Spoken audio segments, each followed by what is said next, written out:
Hey, I'm back. Now I'm going to talk about episode 2 of Real Housewives of Atlanta, season 6. And the show starts out with Kenya having her friends with iPhones pretend to be the paparazzi. And I can't even say that word without thinking of Lady Gaga. Every time I hear paparazzi, I just expect her to go, paparazzi. I can't. So, anyways, three people with cameras, or camera phones rather, uh, are, I guess, for taking photos or recording Kenya talk about her winning her rental dispute with her landlord. And I'm trying to recall this because the whole landlord situation I don't care about, so it's very hard to pay attention when you really don't care. I will say this: as batshit crazy as Kenya is, she still looks just like that Kenya Moore Barbie doll that was out in, I don't know, was it 1990, 1991? I don't remember. I just remember that there used to be a Kenya Moore Barbie doll, and it was a beautiful doll. And she still looks like the Kenya Moore Barbie doll. I think that's the doll that looked the most like the person that out of all the dolls. Because I know they had, well, no, the Michael Jackson doll looked just like him. But when they started doing like the NSYNC dolls, they didn't look like anybody. Brandy's Christmas doll looked like her. So yeah, sorry, I went off in a whole tangent. So, anyways, oh, I was about to say, a lot of people comment about Kenya's acne, and I never comment on it because acne is hard. It's a struggle every day to get over, especially if you have adult acne. If you're the person that you can get up in the morning and just wash your face with soap and put a little lotion on and leave, um, thank your lucky stars, because there are those of us that can't. Just to look like this, I have to use prescription acne medicine, and which dries the crap out of your skin. Then I have to use a moisturizer to counteract the dryness of the skin, because if I only use the acne medicine, my skin will start peeling off my face, and that's not a good look either. Then on top of that, sometimes once you clear up your acne, you still have remnants of it on your face because you have blemishes from the acne. So then you just always feel like you look like, the Walking Dead, unless you put on some foundation to cover up your blemishes. See, if you look on the side here, if you look closer, you could see a little bit of blemishes underneath my makeup. So that's why I don't talk junk about anybody's skin, because I have experienced it. And the messed up part about it is I didn't get acne until I was 19 years old. Went through all of high school, got, one pimple here, one pimple there. 19 hit me, and all of a sudden my face wanted to bubble the fuck up. So yeah, it sucks. Moving on. Portia and her mom continue to drag Cordell through the mud some more, and it couldn't happen to a more deserving guy, in my opinion. Cheers. She doesn't want to spend her spousal support on a place to live, so she just moves in with her mother, and she wants to go get the rest of her stuff. That was kind of boring. Nene has a talk with Kenya, and Nene looked very good for the talk. She looked she looked put together but not overdone. Even though, I mean, I like when Nene is overdone, because I am not a stranger to drag queen levels of makeup. I enjoy it. It's like, I think I said this last year, but the saying is, for me, if you feel like you have too much makeup on, put on a little bit more, and then you're just right. So Kenya's trying to talk to her more about Walter and more about the rental thing, and Nini's not trying to hear it. She doesn't care. And I keep staring at Kenya's eyebrows thinking, wow, she has really good eyebrows.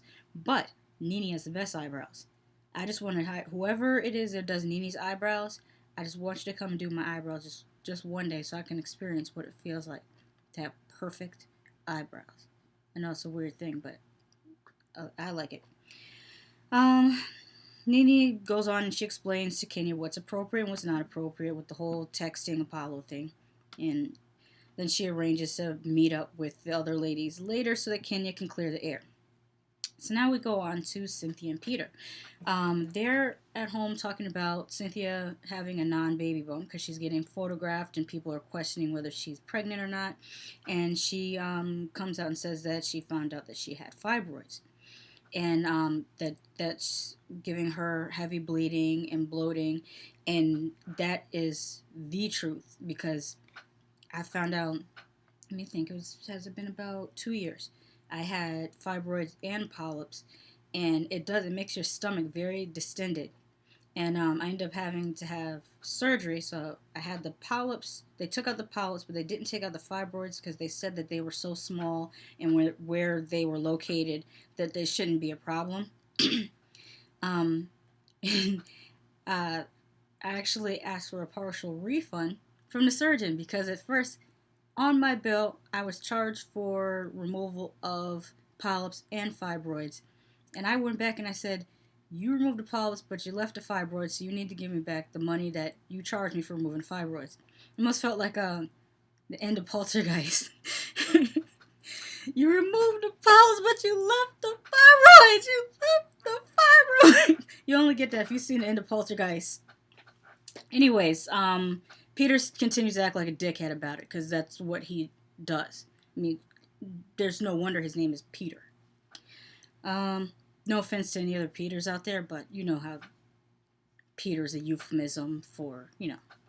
So Cynthia visits Candy, and I keep staring at the fruit and cheese spread that Candy has on her counter like, that looks so good. And and there was grapes too. Man, I want to do that again someday. That's it. Even if I don't have people invite over, I think I would like to just put a cheese and fruit spread out with some wine and just eat it. Just eat it myself. Good times. So they talk about Miss Joyce, and Candy tells Cynthia that Miss Joyce doesn't like Todd, and Cynthia starts to recount how her mother reacted to Peter, although her mother has great cause to react that way to Peter. And I was looking at Candy's furniture and how everything was put together, and I like it because it's like purposely mismatched, but it works. Like there's things in her house that you wouldn't think would look nice together, but they kind of look nice together, and it makes her house feel more like a home. It feels cozy. It feels like, something that you can live in instead of like some of these houses on reality shows. They look like if you ever went to visit an apartment building, you saw the model apartment. That's how a lot of these places look like, especially Love and Hip Hop. You don't even see pictures on the wall or anything. It just looks like a model apartment. Except for Tara's place. Tara's place looks like a hood apartment. But that's a whole nother video. So, Phaedra takes a dig. I don't know how I jumped from one thing to another thing, but I just remember Phaedra took a dig at Portia's wig and said small wig, small head, small brain size. And I don't know why Phaedra wants to take digs at Portia. I don't remember Portia doing anything to Phaedra. But anyways, they also talk about Kenya texting Apollo. Now, Phaedra is at home with the kids, and I was distracted. Something happened, but I was distracted by Phaedra's arms because she looks like a small to medium-sized woman, but her arms look like, hell, if you ever knew someone that got gastric bypass, when they lose weight and then the skin on the arms doesn't retract, that's how Phaedra's arms look to me. And I don't know, maybe she used to be a big girl and she slimmed down or whatever, but I just always look at her arms like, wow. Anyways, Apollo is moping around the house and Phaedra doesn't understand it, and I understand it because I think, number one, give the dude a man cave. You got a big house. That's why he wants to put that pool table in the middle of the living room, because you didn't designate a room to be Apollo's man cave, and that's what you should do. Second thing, that why he has an attitude, and I don't know why anyone is saying this, but his whole attitude, his demeanor is pretty much the international male symbol for being hard up. They get like that. When men don't get something for a while, they get real bitchy. Yeah.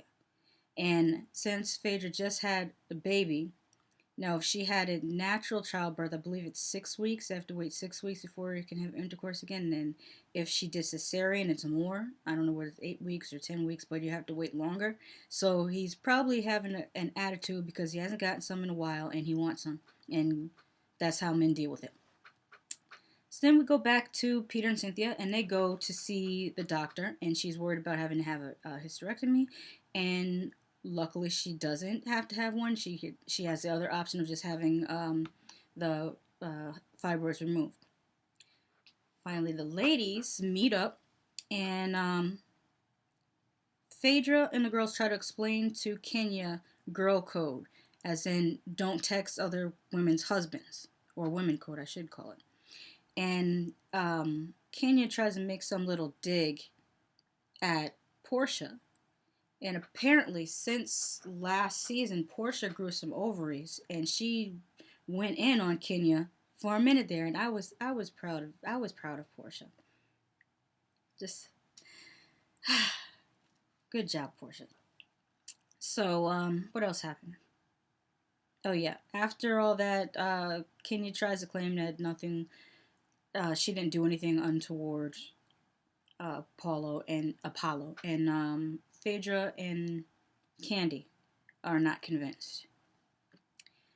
So then Portia talks about her and her sister, and she says that they are so close. They're as close as Siamese cats.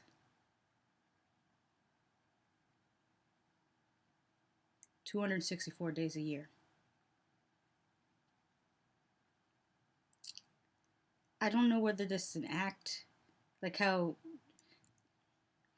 people debated whether Anna Nicole Smith was really like that or whether she was acting, or Jessica Simpson for that matter.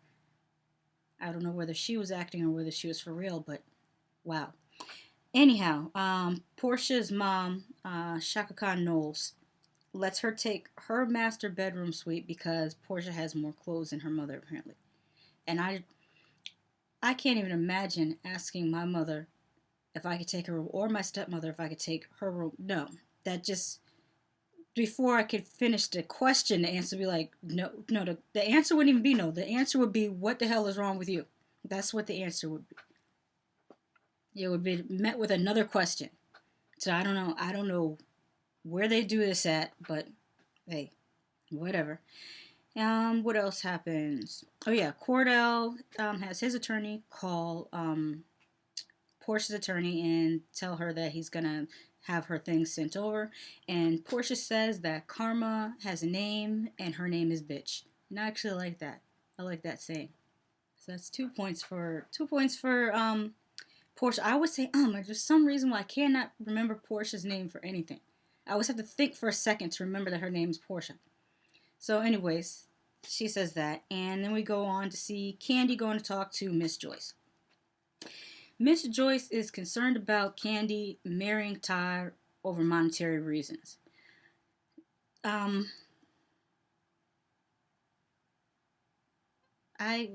It's hard to respond to this. I feel like Miss Joyce should join a bingo club, or they have like the senior citizens dances and stuff like that. She should go to something like that so she can have, other things to do with herself.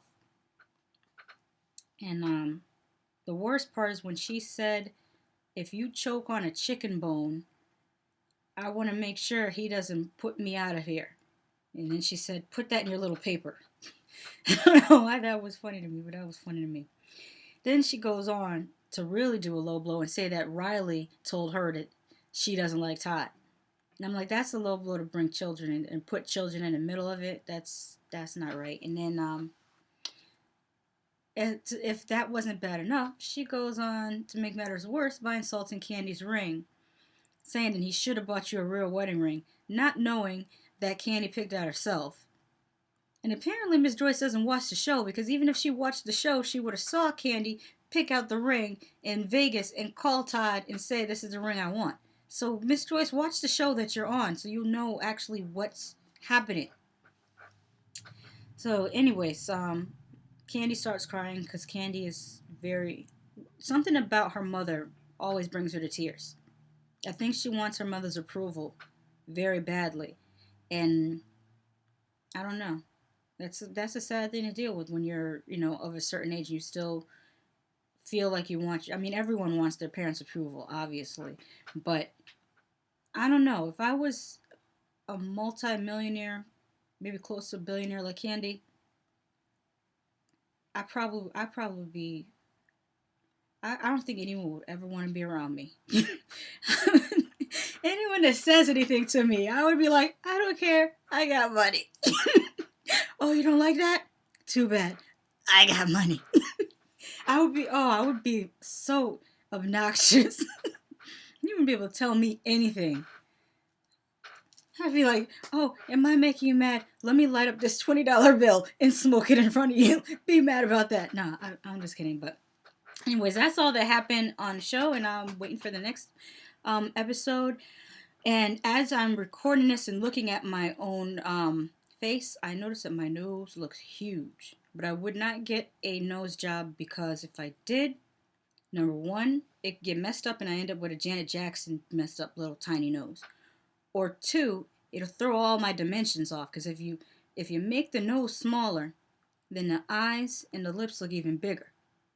And I already got big eyes and I got soup coolers right here. So it goes together.